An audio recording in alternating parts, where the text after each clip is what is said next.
Minimus is missing. Amber was learning to ride her new flying horse, Saffron.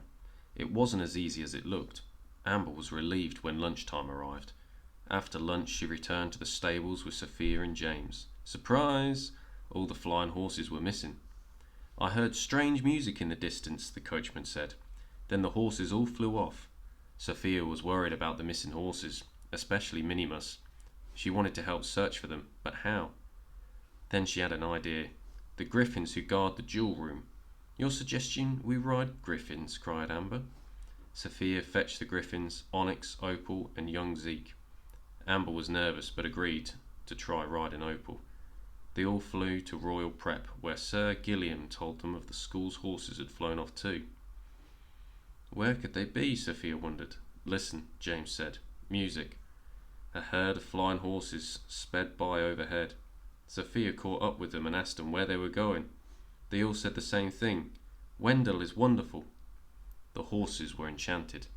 Sophia and the others followed them to the hanging gardens in Tangu. A teenage wizard named Wendell was using his enchanted lute to steal the horses. Sophia and James flew in and tried to release the horses, but Wendell caught them and trapped the griffins. These horses aren't going anywhere, he sneered, and neither are you. He knew the only way out of the gardens was through the top. Without griffins or flying horses, Sophia and James were trapped.